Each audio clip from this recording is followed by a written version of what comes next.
Good morning. Good morning, everyone. How we doing? Whoop, whoop. I'm just getting so excited because we are next week is the retreat. It's next week. Next week is the retreat right around the corner. It did make me think, oh man, this whole time I meant to work on my cardio a little bit more, for the past year. And I'm like, 10 days away. What can I do? Well, It'll be we're great, just though. gonna It'll be great. just suck it up, Buttercup. Well, the good news is that us being in charge of it, we get to go at my pace, and my pace is a very relaxing pace. So everybody gets to just relax. It's not a hiking trip, it is a forest bathing trip. It is a good morning, Pam. Nice to see you here on live. Pam's been counting down the days. She's coming to our retreat. Yes. Um, yeah, so I'm really excited. I've been packing bags and boxes, and I want you to know I'm like 4 totes deep, and I probably need to go get 2 more. So, yes, it's gonna be great. It's gonna be great. It is going to be amazing. So what's new in your world? Well, I guess I could tell you that tonight is I'm heading down to Atlanta and taking my daughter to her first concert. And of course, we Ooh. are go big, go home sort of people. Vanessa Seltzer, so excited about the retreat, no doubt. Welcome. Yeah, so it's Stray Kids, and it's at the Truist Stadium. So it's a stadium concert for her first concert, and it's like 41,000 screaming people. Yeah. Are So you ready for that? Are you you know, going in with her, or are you just you being the driver and? oh, no, she's literally glued to me. I was just about to say, if I could reattach the umbilical, I would. Um, so, yeah, no, it's just her and I, and it's already been an adventure so far, figuring out where we're gonna stay and how we're gonna get there and all those kinds of things. So, I am looking forward to my sleep tonight, though. I'm already Oh excited about wow. yeah, but yeah, Yeah. it's pretty exciting stuff. How about you? So I want to share a funny story. I had a new client yesterday, and almost everybody comes to me because somebody referred them to me. It's very rare that I get like someone off of Google or something like that. So this person was referred to me by an MD.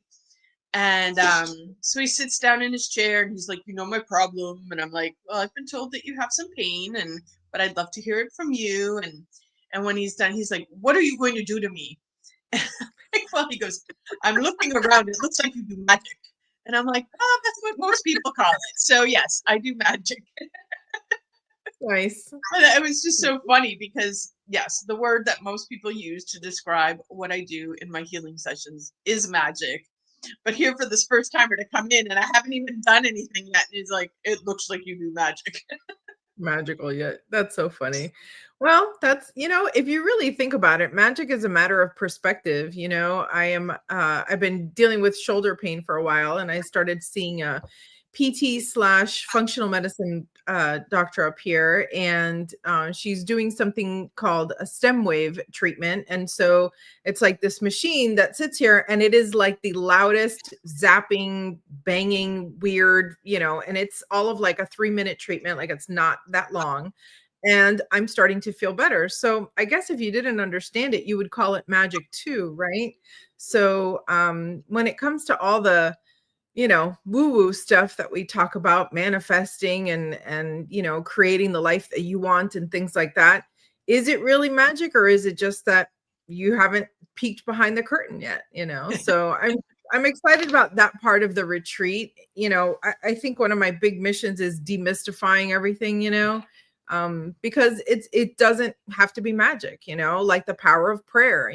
There's science behind that too, and so I don't know. It's interesting. The magic, that word. Look at my new reads. Grow a new brain. I'm excited about Yes. that one. I could use a couple of new brains. And I'm working on this one, Awakening Your Inner Shaman. This one I really like because it's a woman's perspective. It's a woman's story through the medicine Yeah. wheel. So, yeah.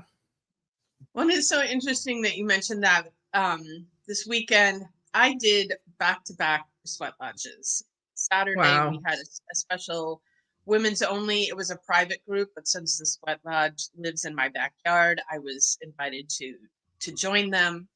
Um, it was super intense. I'm going to say, like, what was interesting to me was having the experience that she the woman leading the ceremony brought in way less rocks. Like, I know it was way Mm. less hot than other times, but energetically, because we were in there doing a specific healing ceremony for a woman in there, that thing like wiped me out. It was so, like, possibly for me one of the intensest sweat lodges I've ever done. Wow. And then then Sunday we had our normal community sweat lodge, and Chief likes to pour it hot. It's so steamy in there.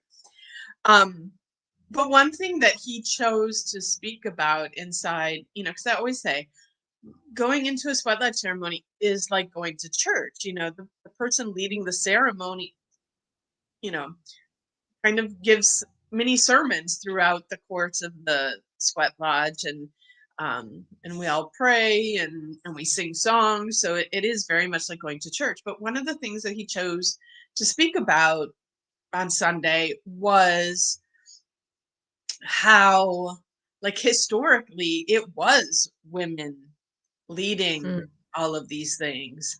And one of the things that made that shift was like the invaders coming, and so the men had to, because they were the physically stronger gender, like they had to step up and fight the invaders. And that was like in their communities when the switch came from women leading to men leading. And he was talking about how the men are ready to, you know let the women lead again, and that it's time. And Mm. I thought that was really interesting to hear that from, like, I hear it a lot in very, very historic perspectives that women were the shamans, women were the healers, women were the leaders. And um we had that switch over so many different cultures and into creating this patriarchal society that we've created, that we live in today. And it is very, I'll say, obvious to me that I don't think that it's meant for women to come and take over now, but for there to be a balance. And Sure. it shouldn't be one or the other. Like, there's room for both, and to create that balance between the masculine and the feminine. And I see it happening, and I'm happy to be part of the facilitation of that happening out there in the world. So, I love yeah. that. I love that. And I agree with you. And, if you think about it, it's really quite interesting because, all men are born to women. I mean, setting aside gender conversations, right? Like at the end of the day, there's a womb and there's a male is born, right? And, um, you know, like for example, my own perspective, my children, they're 16.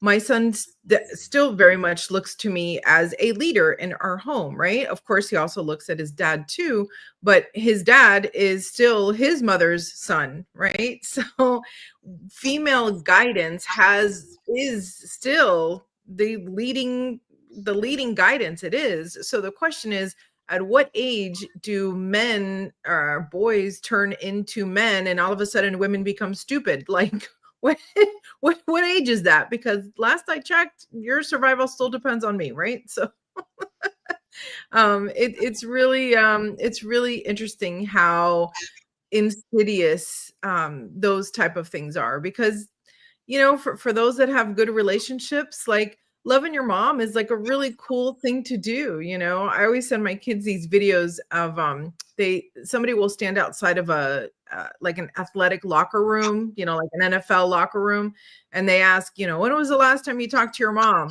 And everybody that walks out is like, I talked to my mom this morning. I call her, we pray every morning. I'm talking to my mama later today, you know, like it's just it's part of natural, just the way, you know, our bodies work. So I think it is interesting how at some point when it becomes leadership, somehow it's not right now, right? I don't, it doesn't make sense. In other words, I do feel that bigger balance is the natural order of things for whatever that's worth, you know. It's shifting. It's shifting. Just wait and see. Um, well, and since you talked about like being born from the mother, the womb, that leads us into our water conversation for today. You know, they in my indigenous circles, I hear over and over again how water is the first medicine. And, you know, because we are created in water and born from water. And and obviously, in our Four Elements retreat, we're going to be speaking about water. But our topic for today is how do you use water for cleansing and renewal? And, um, you know, I'm like, I think most of us either start or end or both our days with, you know, our shower to cleanse.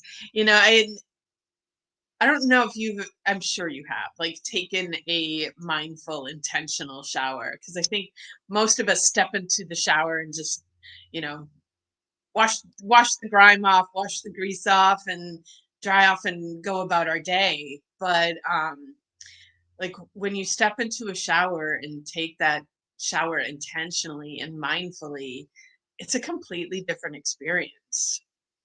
Yeah. I only take mindful showers. I can't remember, I don't know, maybe in my marathoning days I took a fast shower, but I've never taken a fast shower. Like especially being a mom, that is my only quiet sacred time. That's my church, is that shower. Because when you have little kids, they're constantly, you know, even while you're trying to use the bathroom, their little fingers come underneath the door to try and talk to you, you know. So in the shower, nobody can hear you and they can't come in.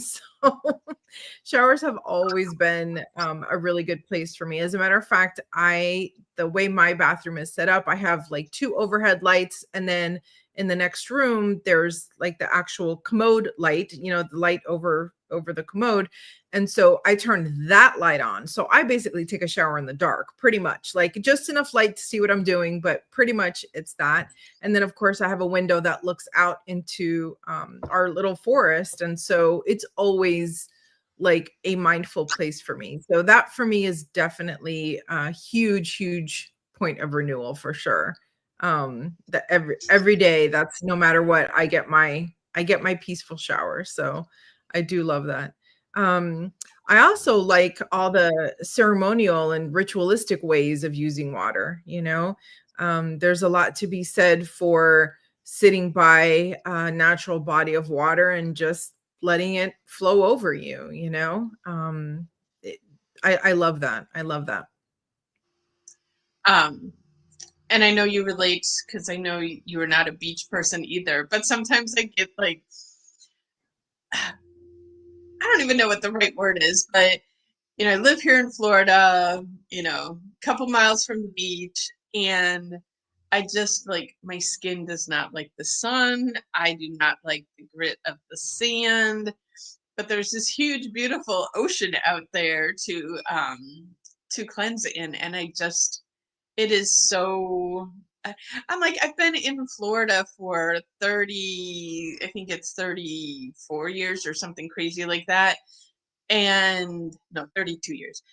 And uh, probably in all of those years, I've maybe been to the beach like 10 times or something like that. It's Wow, just, wow, wow, wow. it's not, no, actually, I lie because when I do go to the beach is, and I haven't done it in a while because the clouds have been pissing me off. But I love to go to the beach to watch the moon rise, which is an Hmm. incredible experience. Like if you've never sat on the beach and watched when the moon comes up, because it's so big and orange, you're like, how can that be the moon? It looks like it's the sun.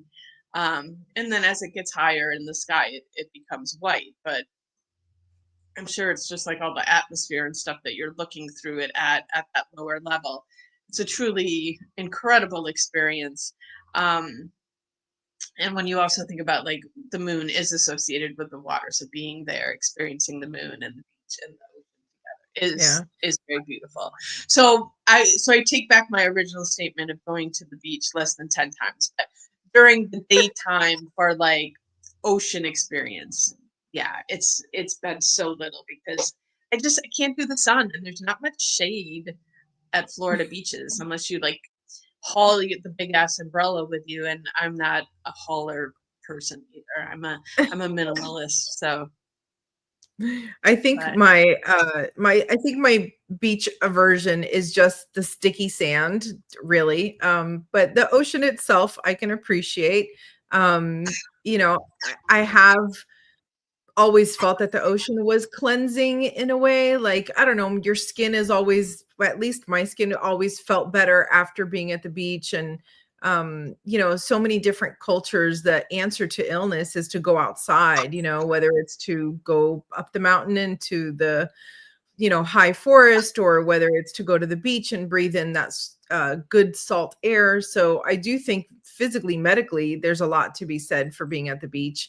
But more so listening to your body, right? What is it that your body needs? The other day I was reading about using cold water as a pattern disruptor, right? So like if you're having a crying fit, or you're having anxiety or depression or a panic attack, or something that a cycle that you're in the middle of and you can't seem to get out of. What I saw was, take a bowl of ice cold water and stick your hands in it, or stick your face in it, and it makes sense because I remember growing up, people would always say, oh, go wash your face with cold water. And I always thought, oh, what's that going to do? That's not going to solve my problem, but it is a great pattern disruptor. And I thought that was really a really powerful way of using water that I had never considered before. And so that's in my toolbox now, I would be curious, people with little kids, to even try that, like when your kid is out of control and crying and can't stop, what if you put out a glass of cold water and say, put your hand in here? I'm really quite curious how that would go over. Don't throw a bucket of cold water on your kid. That's too much. But uh, using cold water as a pattern disruptor, I mean, that's got to be one of those ancient practices that still works today, well, and since you're bringing up the cold water, like it reminds me of the cold plunges that are so popular right now. And but interestingly, there's a video going around of a woman explaining how the super cold plunges that people are doing, like physiologically, aren't as beneficial to women as it is to men. Um, Mm. like women can do a cold plunge, but it should be at a much higher temperature Mm. than for men. And that saunas and infrareds, sweat lodge is much better for female Mm. physiology. And I don't remember all the details of it. I would have to go and study, but I'm sure if someone's curious out there, you can search cold plunges in women and find out she was very sciencey about why it's not the best thing for women.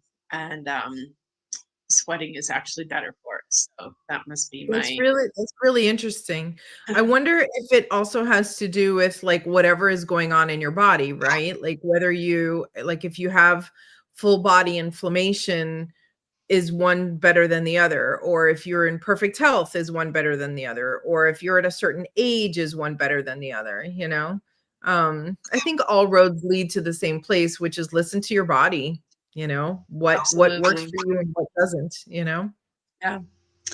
I do for want to share sure. one of my other favorite, and I haven't done it in a while, but rainy season is coming. I love, like when it's pouring hard rain, just going and standing outside in that rain and letting it just, there is something, I can't even describe the feeling of that, but it definitely feels very cleansing and renewing and recharging, and yeah, almost like a rebirth when you come out of it.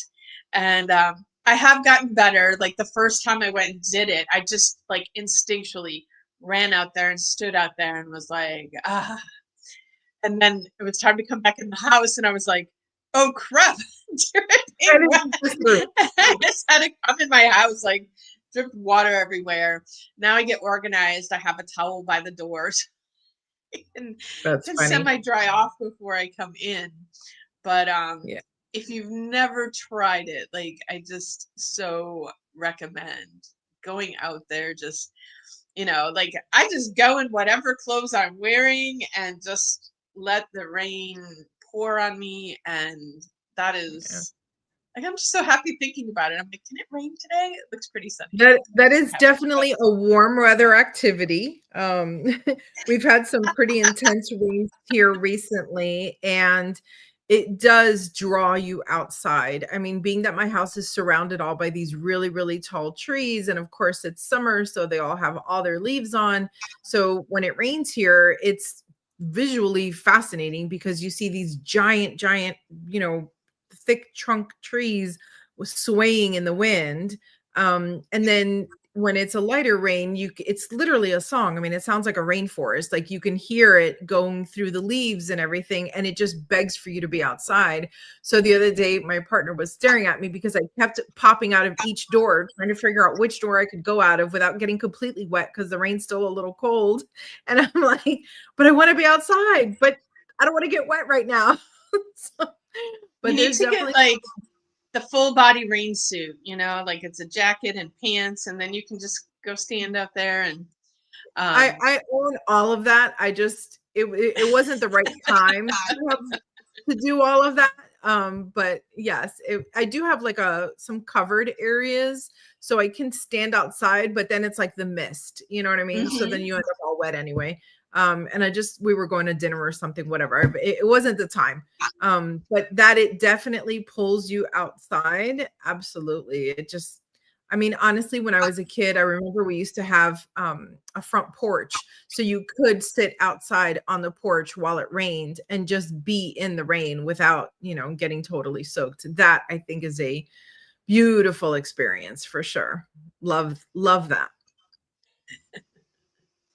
Any other water cleansing renewal rituals that you I always partake go in? back to drinking when you're drinking a glass of water. That's another one. I mean, we talk about water holding memory. I know we talk about this a lot. We talk about speaking your affirmations or your dreams, dreaming your reality, put it into this water. Water does hold the memory.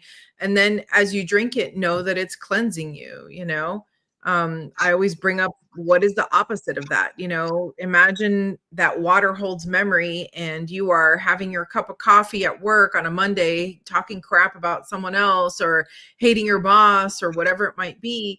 And then you swallow that. You're literally swallowing poison and you're coating your entire insides with it. So for me, even drinking water is really the simplest ritual that I could do, I guess, after taking a shower is, as you drink your water, do it so mindfully that you're literally bathing the inside of your body with health and goodness and vitality, whatever it is that you're looking for. So that one's one of my favorites.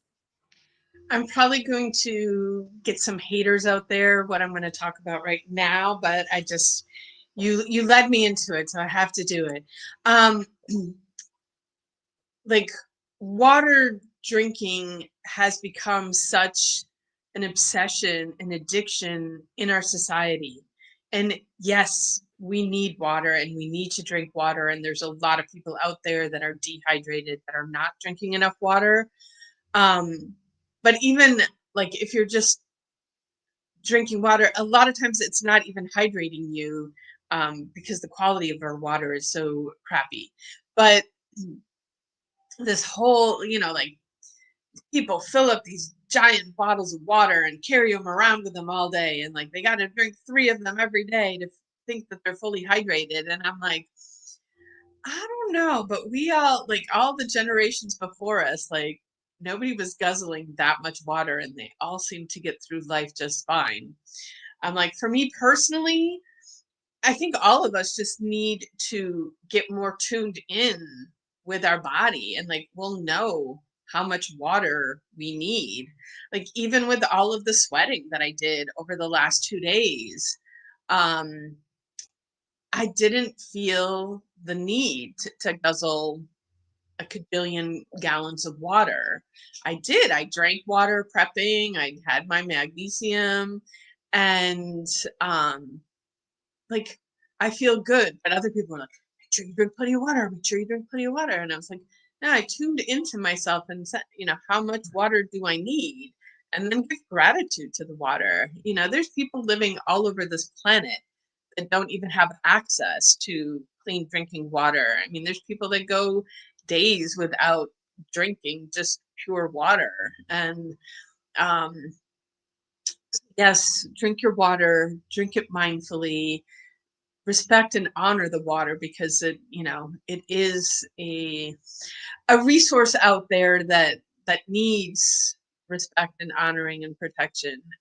You know, we as humans have done a lot of damage to the water out there, and it's time for us to shift that relationship that we have with water. And something else we'll be talking about at the retreat. Well, and I think, in defense of such said people, I am not one of them. I tried to be, but I don't have the discipline. But I think that the way our society has evolved, we have been disconnected from our bodies and from nature and from literally listening and paying attention to your body, I remember one time I went to the doctor and the nurse was trying to take my blood pressure, but the machine wasn't working. And she probably spent 15 minutes trying to figure out this machine. And I said to her, don't you just have a good old fashioned little, like old school, like just put your fingers on me and just, the old school. And she's like, no, they took that away from us. And I'm like, what do you mean? Like the doctor's office. And she's like, no, according to the, medical practices rules, we are not allowed to take a manual blood pressure. It must be using the machine. And I thought, this is a travesty of medicine if I have ever seen one in my life. I said, if my blood pressure would have been high in that moment, I would have died, because you are waiting on a machine. You are perfectly physically capable of taking the blood pressure yourself. But we have removed the human element from everything. I mean, the human element, like somewhere along the line, we got the idea that who you are is not enough, and listening to yourself is not enough. And, sensing danger with your belly is not enough, right? You need this and that and whatever, and all of these things. And, it's too much. It's too much. Like, yes, I love technology. Thank God that if I break a bone, somebody can, drill a titanium something into it and fix it. Like, amazing. And also I get to have my voice be just as important, right? And tune into my body, like you're saying. So I'm not saying agree with you. Don't not drink water, definitely. But like give your intuition, right? Just as much power over you as you give away to everything else, to the doctors and the lawyers and the TV and the trends and the things, right? Like, yes, one of the most powerful things to me, like in studying like Buddhism and shamanism and all of these other practices, is think for yourself. The Dalai Lama said, don't follow Buddhism because I'm Buddhist, follow it because it's interesting to you. Don't trust what I'm telling you. Do your own research. There's so much that we are taught to blindly believe in. And each of these things are just disconnecting us from our bodies, disconnecting us from our intuitions. You see all these funny little memes about like men saying, my girl, she sensed me breathing differently, and she looked over and said, "What's wrong?" You know, and he goes, "All I do is breathe differently." But it's true. Like, you know that, right? Just like I know my children, just like I know, like, if they look a certain way or flinch a certain way or, breathe a certain way, and it is your intuition. And every time we talk ourselves out of it, every time feel that there's danger around you and you ignore it because then you're like, oh, let me not, this, that, or whatever. You're wrong. Your intuition was right. Like, the more you follow your intuition, the sharper it will become, the more you will understand what your body really needs. So I give a lot of importance to what am I feeling in this moment, and then actually doing something about it. I always talk about my friend Chloe, who I've known now for 25 years. And she was one of the first people to blow my mind because she would tell me, I have a headache. I can't talk for like 2 days. And I'm like, what? She's like, yeah, when my body feels tired and I have a headache, I just disconnect. And I was like, so like when you have a headache, let me understand. You have a headache, you just stop. She's like, yeah, I just stopped. And it sounds so simple, but it completely blew my mind. I'm like, I can't even imagine stopping for my body. Like that sounds insane because that's not what we teach. What we teach is pop 2 Tylenol and keep on going to work. Right. So anyway, now that I'm on my soapbox, listen to your body. Yeah, well, and what you said there also about headache, like people ask me all the time because I think it's at least 25 years now that I have not taken any pharmaceutical at all. Not an Advil, not an aspirin, not a prescription, nothing. And Big Pharma, I hope you're listening. I'm not giving you my money. And so people go, but like, what do you do when you have a headache? Well, like, first of all, I almost never have headaches. If I do, a lot of times it is a sign that I'm coming down with something and it's my body telling me that I need to rest. And so then I'll rest. But like just for a regular everyday kind of headache, a lot of times that is just your body telling you you need more water. And so what I do when I have a headache is I drink a glass of water. And most of the time that resolves the issue, which also makes me think, like, how do you take your Advil or Tylenol? You take it with a glass of water. I'm like, so often I wonder, like, was it the Tylenol that got rid of your headache, or was it the glass of water that you drank to drink that Tylenol down? So I invite those of you out there with mild headaches, just try a glass of water first and see what happens. But I also want to talk about, oh, go ahead. No, go ahead. You please. So, because of course our friend Pam commented about our magical picture of water from the retreats holding the energy. And so, yes, we do have, because we talk about it all the time, how the water holds the energy. And so for each of our retreats, we have this water that we bring with us that is with us throughout the retreat, and it's collecting the energy of the retreat. And then we give some of this water to all of the participants to take that energy home with them. And I know I've shared it on here before, but it's such a cool story. I want to share it again. The last we had a 1-day retreat down here in Delray, actually. And when we had the water there in this pitcher, and when the retreat was coming to the end, I poured the water for all of the women that were there into these little bottles that we have. And I remember even thinking, like, oh my God, like, this is a lot of water. I got to make sure that I have some left, so that we have that continued ongoing energy that we have. And it was like the weirdest feeling. Like, as I was pouring, I was like worried that there wasn't enough water. And so we gave everybody their water. There was still water in the pitcher. So I'm like, it's okay. I set the water back on the altar until, when everybody was done and we're cleaning up. And then I went to pour the water back into, the jar that with the lid where we keep it. And I'm like pouring the water back into the jar, and the jar is completely filled. And it's like the water somehow expanded itself so that, like, there was no water gone from, but they all went home with, I think they're like 2-ounce bottles of water. but there was no bottle, no water missing from the jar In that the I had jar. it in. It was Yeah. crazy. Now that's magical. You see? That is magic. That is Freaks me magical. out.